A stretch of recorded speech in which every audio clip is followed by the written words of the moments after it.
We're gonna go through the 7 functional movement patterns, kind of my philosophy on them and why I think to use them is so effective for longevity. And we'll get into full body workouts versus push-pull legs and bro splits. Then I wanna dive into cardio and just kind of the difference between high intensity cardio, endurance cardios, the different kind of energy systems that work within that. I'm trying to break this down to you on a fundamental level so that you could say, hey, I could go start my own workout plan tomorrow.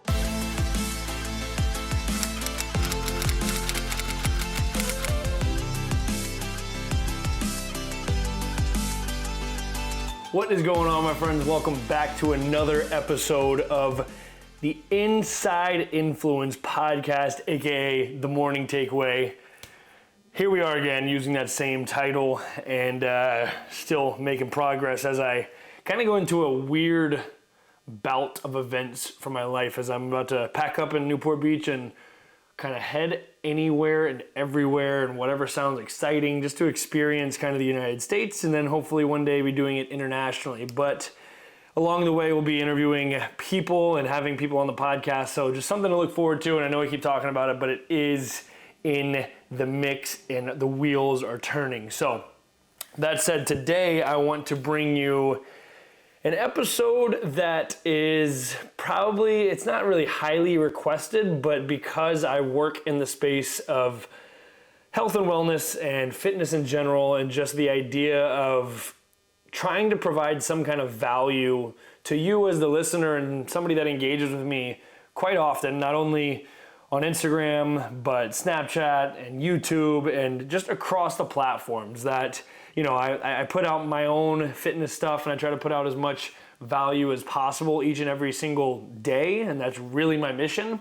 But in this episode, to give you kind of a cheat sheet of how to program for your own fitness based on my philosophy and my experience that I've had with other clients, myself back in my collegiate baseball days, like all the different coaches I've had and, you know, applied knowledge that I value and the research that I put in on a daily basis as well, not only to better myself, but to ultimately put that into practice and application so that it can be of benefit and value for you. So with that said, I want to kind of go through, I've got a cheat sheet right here with my phone and I've got kind of some different bullet points. I'll just give you a quick overview before we get into it, but we're gonna go through the 7 functional movement patterns and kind of my philosophy on them and why I think to use them is so effective for longevity and your overall gains, quote unquote, and gains can be defined as the idea of bettering yourself, right? If you wanna lose fat, that's a gain. If you wanna build muscle, that's a gain, right? Whatever. So I know it's just kind of bro science-y, but then we'll get into full body workouts versus push-pull legs and bro splits and kind of the different kinds of workouts that you can get.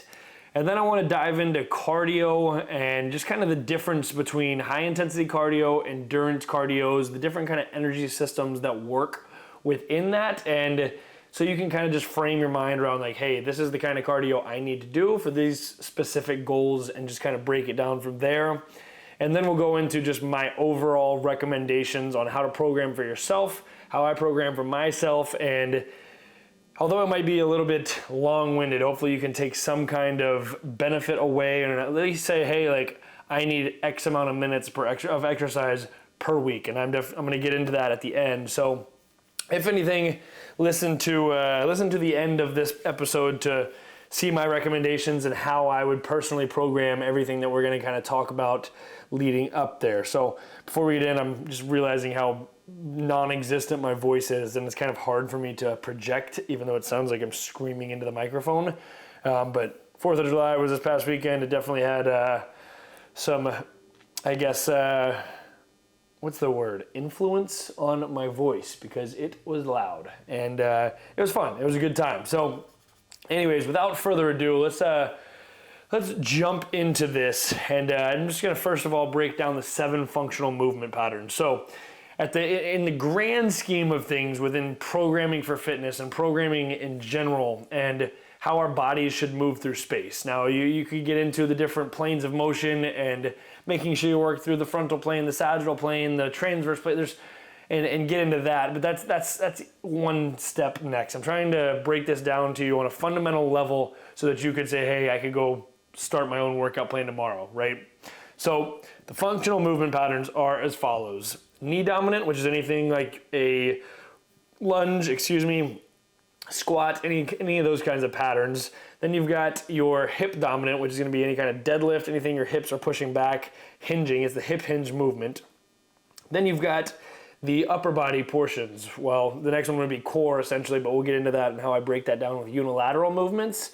Aside from just a crunch and your regular sit-up, there's a lot of different ways you could break that down into anti-movements and anti-lateral flexion, anti-rotation. Again, a next level thing, but these are all things that are programmed into the workouts that I put into my own workouts that are all in my app, and you don't even have to think about this stuff, right? So then you go core, then you go upper, or you go horizontal push and horizontal pull. So that's the next two, so that's up to 5. Horizontal push is gonna be any kind of press. This is really just any kind of pressing movement. So a horizontal push is a press. A vertical push is I think I just said horizontal push and horizontal pull. So before I get ahead of myself, I think you can guess what the next ones were. The press would be anything chest really related. And then the horizontal pull is gonna be back, any kind of row. Then we go into vertical push, vertical pull. This is your 6th and 7th functional movement patterns. That's going anything. Vertical pull is going to be some kind of lat pull down. And then a vertical push is your press, again, overhead press, anything with your shoulders. And you could get really specific on which movement pattern targets which muscle group and really fine tune it like that. But if you think about these kind of from an overall perspective of just the movement pattern and which range of motion I should move in, ultimately, and part of my philosophy is that incorporating all of these is going to give us the most bang for our buck for not only the longevity of our body, and when I say that, I mean when we're 80 years old, I don't want to be reaching at the grocery store and pull something in my lower back, right? We're ensuring we're kind of delaying the gratification of always being healthy to move through these functional movement patterns so that we can move, right? You don't want to be stiff. And that's the next part of it is alleviating stiffness, making sure our joints are working properly. And if you want to take it a step further, full body movements are really in having a complete program that embodies all of these movements. It's really going to help you ultimately get the most out of your hormones, and that's a whole nother level. But that said, we're gonna move into the idea of full body workouts versus push-pull legs and bro splits. So what's a push-pull legs? That's a push workout, a pull workout, a leg workout, maybe a day off, and then repeat it again all the way through. A lot of people in like the bodybuilding community love this kind of workout. I love this kind of workout as well. I'm more on the air of a full body workout, and if you've been following me for a while, you know that. But I kind of work through full body movements or full body workouts for a 5-week phase and then go into push-pull legs, but I can get into that later. And then a bro split, quote unquote, that's your normal just chest and tris, back and bis, legs and shoulders, and then arms, or whatever, you kind of can break that down. And again, there is no one right answer to this because in fitness, and that's why I love it, is there's so many different philosophies and different ways to put your body under that stress to get to whatever goal that you want. And that's why it's awesome. There is no one size fits all. There's no like, hey, this is what you should do, right? Like this is all different, whatever you are into, right? Like some people like powerlifting, some people like bodybuilding, some people like a cross between it all, which is kind of like what I do. And the functional full body stuff. Some people like kettlebells, and I could go on and on. But with that said, my own philosophy with full body workouts versus something like a bro split is the idea that if I'm going to get the maximum results from each and every movement, then I want to have the most available effort readily available for any of these movements. So what do I mean by that? Well, if you do a push-pull legs, we're taking a day full of push and we're completely exhausting those muscles. The push would be probably some form of legs, or if it's most people do the upper body because the legs is part of that PPL. But you're completely exhausting. On a chest and tris day, you're only doing chest, you're only doing triceps. And by the end of that, you're so fatigued that you're not really getting the maximum effort. Now, yes, there's an argument to that. That's great for muscle fatigue and completely breaking down a muscle to ultimately get the most repair. And I do agree with that. I think there's some awesome science behind that as well. And that's kind of where I implement drop sets within my supersets and yada, yada, yada. But we'll talk about that in cardio as well. But anyways, without getting too long-winded on this, I like to think of this way. If I'm gonna go a full body day every day, for me, it's 5 to 6 days a week. And again, we'll hit on the recommendations at the end. But for me, it's 5 to 6 days. And if I'm gonna take that vertical pull on one of every 6 days, I am going to work 3 to 4 sets of anywhere from 8 reps to 20 reps and ultimately get the most out of that range of motion and movement based on just that one full 4 sets, right? Whereas if I take that, and if I do that over 6 days, that's 24 sets for the week. If I'm doing only chest on a day, chances are I might get anywhere of that like 12 to 24 sets per that day. So on a compounding level, I like to spread it out over the course of the week. So in my opinion, that's how I like to set up my own programming. If that's something that you like, then great. If you want to look into the science on bro splits and push-pull legs, then also great. Again, not bashing those. I love those personally because I like the pump, and you tend to get a quote-unquote better pump from those kinds of workouts sometimes. So that said, let's move into cardio. So right here in my little notes, I have high intensity cardio versus endurance cardio, and just like the energy systems based on what you want to get out of your program, right? And before I go any further on this, cardio gets the idea that you're gonna be burning fat. And I want to tell you that the best, most proven, most effective way to burn fat is by lifting weights and strength training and resistance training, right? It is bar none. When you build the muscle, you're literally targeting your metabolism to burn more calories at rest because you have more available muscle mass. So in turn, you're going to burn more fat. Now, cardio. Cardio refers to your cardiovascular system, which is going to directly affect your heart.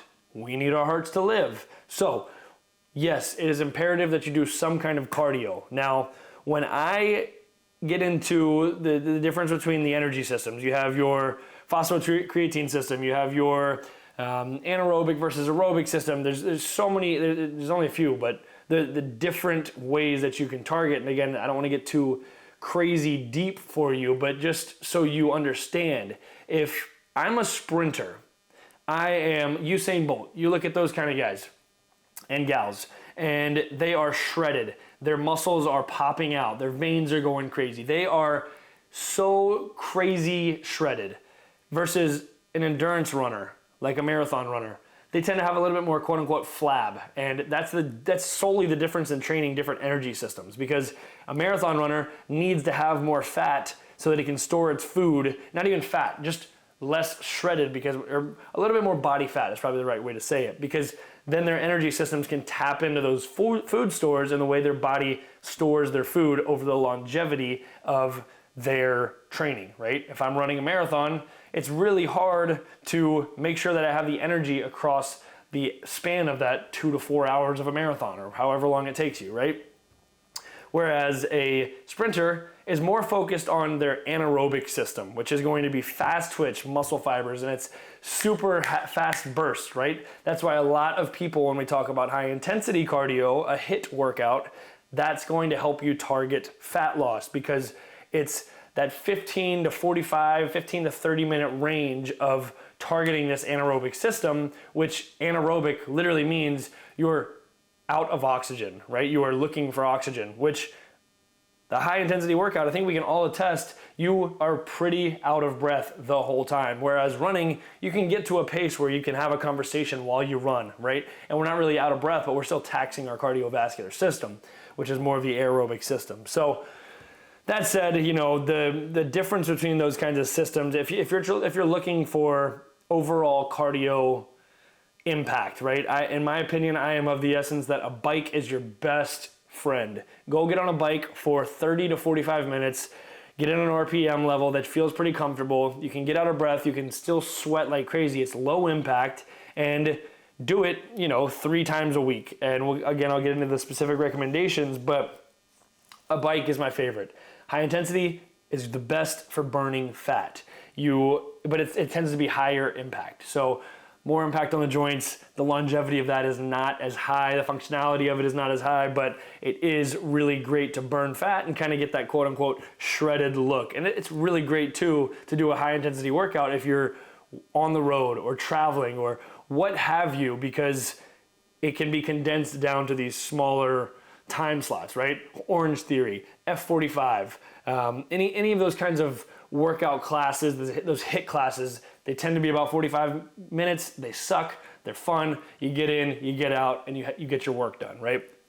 Whereas if you're trying to build muscle, I would probably recommend something more along the lines of steady state cardio. There's something called LISS, LISS, and essentially what that is getting your heart rate to a zone, basically zone 2 cardio.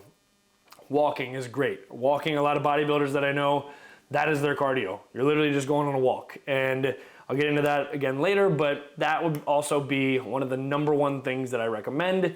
Getting that 8 to 12,000 steps a day, 10,000 is kind of my happy medium. So that explains cardio. I hope there's something in there for you to differentiate between all of it. I know it's a lot of random vernacular, but with that said, let's jump into the recommendations. I know I'm kind of flying through it, but again, I just wanted to kind of provide a brief overview so you have a knowledge base before you're able to hopefully try to apply this. And if you don't want to apply it, go to my app, www.nickwagerfitness.app. I have all of this lined out without you having to know what each thing is. You just go and do the workout and you get your results, right?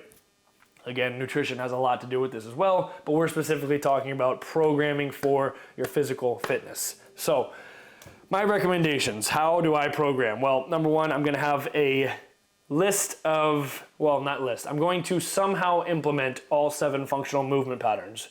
Within that, I personally like to incorporate supersets. What's a superset? A superset is 2 or more exercises in a group. You perform them back to back, and then you take your rest time. So let's say, for example, I would go a vertical push, which is an overhead press with a horizontal row. 2 different ranges of motion. You're not gonna be taxing the same thing like on a full chest day, right?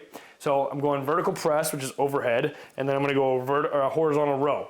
Now, the next step to that, I'm going to break that in from unilateral and bilateral movements. Unilateral is just single-sided versus bilateral is both, right? If I take an overhead press, I can use a barbell, I can go bilateral. Or I can take 1 dumbbell and press overhead, and that's unilateral, right? It tends to benefit your core more effectively when you use unilateral movements. So I like to incorporate supersets that go from a bilateral movement of 1 range of motion to the next different range of motion in a unilateral sense. So I'm getting kind of all of this grouped in to 1 superset. Not to mention the idea that supersets increases your intensity so that you can kind of target your cardio without just like going and strictly doing cardio, right? You're keeping that intensity high so that you can get the most bang for your buck. And for me, it's always building lean muscle. It's building muscle while burning fat, right? So I'm keeping the intensity high while also getting the best, most effective work out of each range of motion, paired with progressive overload, which is a whole other topic, but that's just increasing weight sets or reps over a course of time. You track it, and that's how we get better through programming, right? So that's unilateral versus bilateral with your 7 functional movement patterns. That's talking on cardio. I'm just kind of running through my bullet points. Cardio with supersets. And, like the next couple bullet points is the specifics.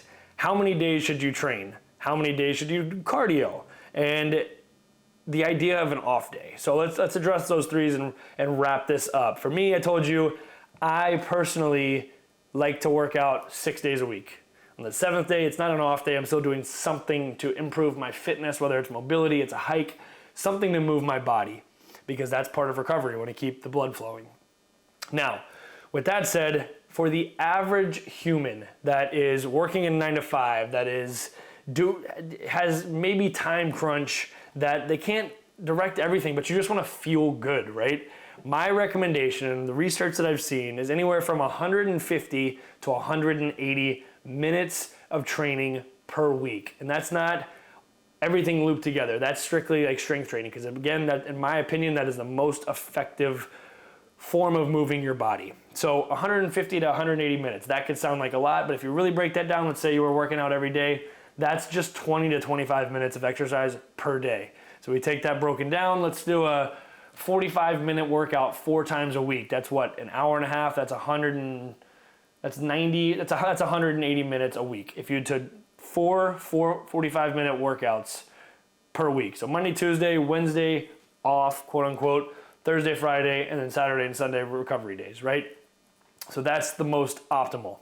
Now, whether you want to do bro splits or functional movement pattern or functional full body, 7 movements per workout, that's up to you.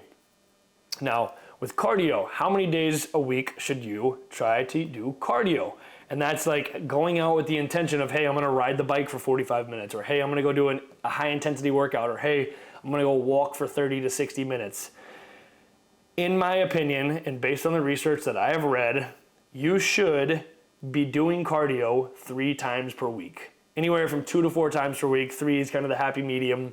Personally, I like to do some kind of cardio every single day, whether that's a long walk one day, a run, and then a bike the next day. Sometimes I just switch it up like that, and I just cycle through that every day. Yes, I'm working out 2 to 3 to 4 times a day, but that's different, right? I'm trying to recommend this for somebody that is looking for what should I take home and say, hey, this is the amount of times I need to work out, this is how I'm gonna work out, and this is how I'm gonna feel good, right? And that's ultimately what it's about. Find what works for you and what you feel good doing, and create that structure. Maybe you take your key takeaways from this video and you write it down and say, hey, I'm gonna work out 4 times a week and I'm gonna have cardio 3 times a week. Some days maybe there's, and right there, 4 days a week of strength training and 3 days of cardio, you could easily make that a 7-day routine, right? The Monday, Tuesday strength train, the Wednesday is a bike. Then the Thursday, Friday, strength train, then the Saturday is a run, and then the Sunday is a walk. And that leads me into my next and last step. I think walking 10,000 steps a day, every single day, should be your goal. I think for anybody just in fitness, if you're starting out, walking is hands down the best thing you can do. Just get your body moving. There's something called optic flow. You're watching the world pass by you. It's so good for your brain. It's stimulating. There's all kinds of benefits, but also the idea that you are never off. And with that little overview of what I just said through that 7-day period, you're not technically taking that Sunday off if it's a walk. You're still just outside enjoying it. It's not gonna take your breath away, but you're still moving your body. And right then and there, it's 4 days of strength training and it's 3 kinds of cardio. And I believe that is your maximal effectiveness for whatever you want to program for yourself. So I know I threw a lot at you, but I kind of enjoyed just giving you as much value and how my brain kind of works. I'll literally be sitting there typing out my own program when it's time for a new one, and I'm going through all of these things in my head, and how can I accumulate this amount of sets over a given time, and how can I, maximally use every range of motion. And like for a lat pull down, there's so many different variations of lat pull downs that I can incorporate a unilateral, a bilateral for any of these, and going through all 3 types of grips for every single day. And ultimately over the course of that week, and of course over the course of a 4 to 5 week program, I can get everything that I know I need for my body to look good, feel good, and perform good. So again, this is all just physical fitness. I would say this is 20% of how you feel, because the rest, it comes from what you eat. What you put in your body is what you're gonna get out. And generally, if you're putting good in, you're probably gonna get good out, and then you're gonna feel even better, right? So it's this whole kind of revolving door of just goodness. So again, if you want something like this, I mean, I have so many programs, even at-home programs that go through this strategic thinking on my app, and they're all programmed in there for you. I think you can start the app for 7 days free. I'm not here to take your money. If you like it, great. If you want to cancel it, you're not going to hurt my feelings, but it's just a resource to help you. And after that 7 days, I think it's $14 a month, $15 a month, or you can just do the annual, which is $99 a year. So whatever you want to do, totally up to you, or just go on Google and type in whatever program you want, right? And but this is just my words, and this is how I program. So if you want something like that, it's on my app. I'm done trying to sell you on something. Let's finish this podcast with the normal way of generating a random question. Here we go.